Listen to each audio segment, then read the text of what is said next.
So Adi Shankaracharya at that time, he organized everything. There were temples were already there: Badrinath, Pasupatinath, Kedarnath, Rameswaram. All those temples were already there.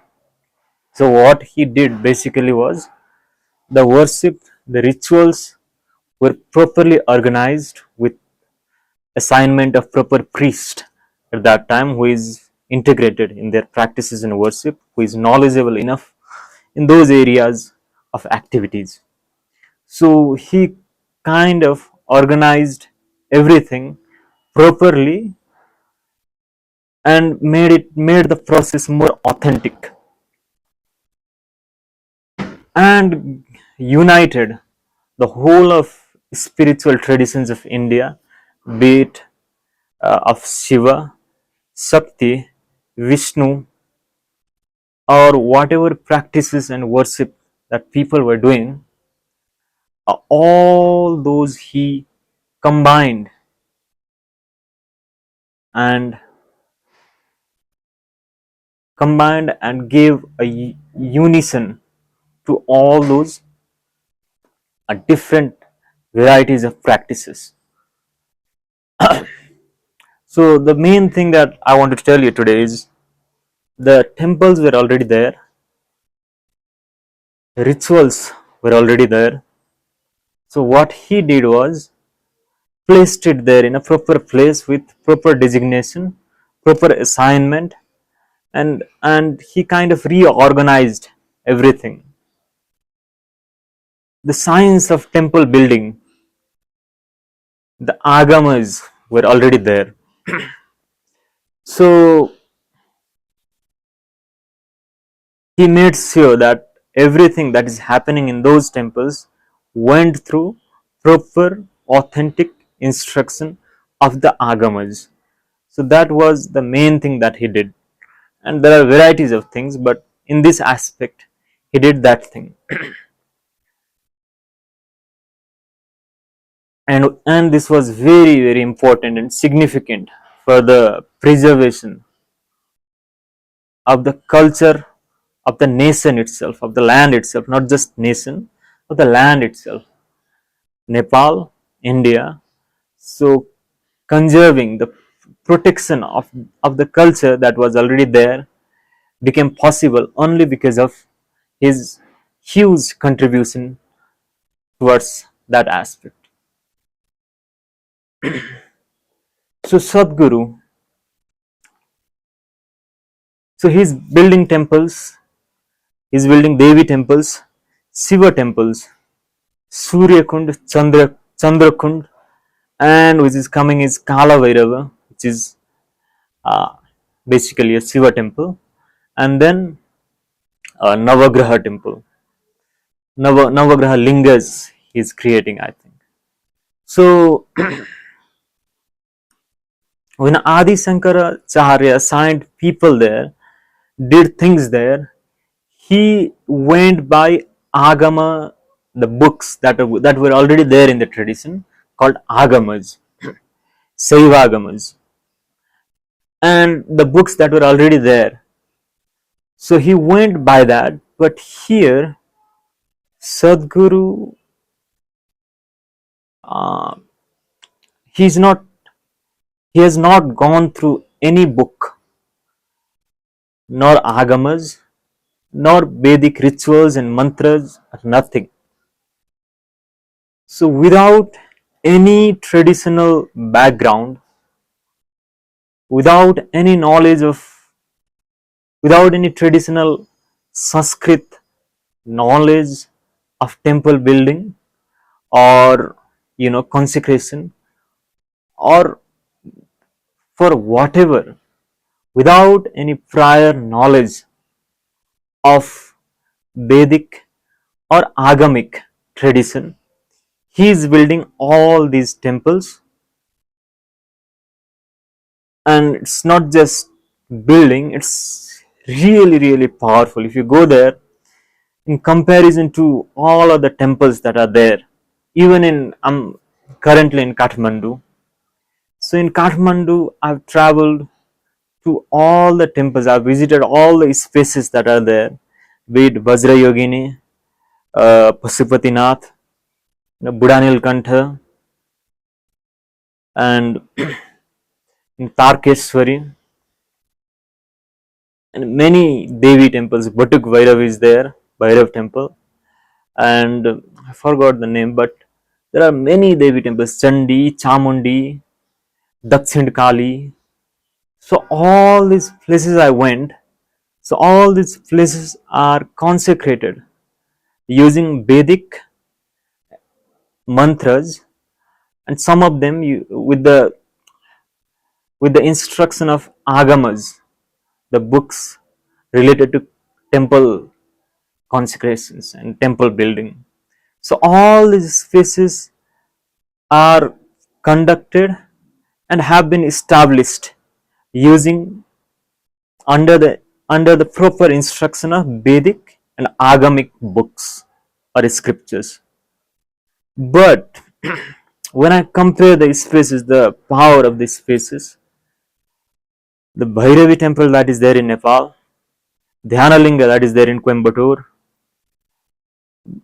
and Bhairavi that is there in Coimbatore, the Naga temple that is there in Bangalore, is a completely different level of vibrancy. All together, you'll if you have done little bit of sadhana, mainly hatha yogas, or if you're receptive enough, you will clearly see that these temples, which are without any Vedic or agamic lineage, these temples are so differently and powerful that you will be completely amazed seeing these temples. So, and the mystic musing. So there are, in the Hindu tradition, if you look at all the books that are there, be it Ramayana, Mahabharata, uh, you know, Bhagavad Puran, Shiva Puran, Vedas, all these books. If you go through those books, so not even one book, including Tantric, Yogic, Patanjali Yoga Sutra, related all these Siddha Siddhanta Paddhati, yes, Paddhati, and Nath books which belongs to Nath communities, and Advaita Vedanta, Upanishad, and whatever you name it. So all these books, if you go through all these books, so whatever the things that are practiced in Hindu tradition, the reason behind those practice, the reason behind the activities that they are doing is not explained anywhere in a logical manner and in a proper scientific manner.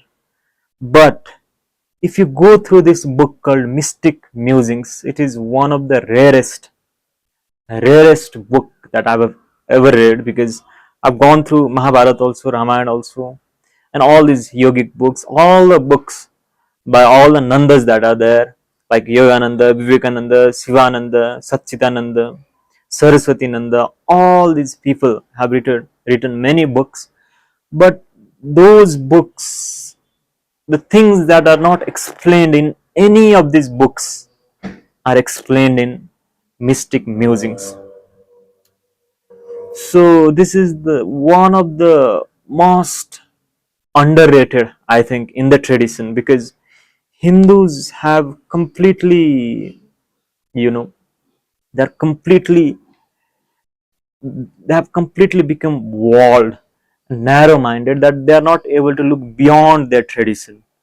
So whatever new comes, they are not able to completely accept it to the level that they are accepting the previous thing that were already there. So it's good that they are expecting the accepting the histories, but what is there in front of their eyes, what they can make use of. So all these things, the way they are ignoring, is really really disheartening, because the things that are explained in mystic musings is nowhere there. Just to name you the few things, like the significance of crows, snakes and cow. Why are they worshipped in this whole of continent? Why are these three things worshipped? Or in some way we have given some sacredness to them, sanctity to them. Crow, snake and cow. Why do we do that? So this is nowhere in the tradition, it's not explained properly. But if you go through the mystic musing book, it is so clearly explained, so logically explained, and many other things that are there in, you know, the the death rituals that happens. And the main thing, this one thing. So why are the auras of Krishna, Shiva, many other yogis, why were their auras painted blue? So this, the answer of this question, why the auras of these people are blue, why? So this answer is nowhere there. You search everywhere, any Vedas, Upanishad, or any Agamas, Tantric books, Yogic books, anywhere you search everywhere, it's not there at all, anywhere. But this thing is so easily, so simply, it's so clearly explained in this mystic musings, that it is kind of overwhelming. And the current, the contemporary Hindu tradition, the people who belong to this tradition, is completely ignoring the whole fact of the the grandeur of the wisdom and knowledge that is, that has been thrown into the world. They're completely ignoring, uh, because they are walled by their traditions, I think.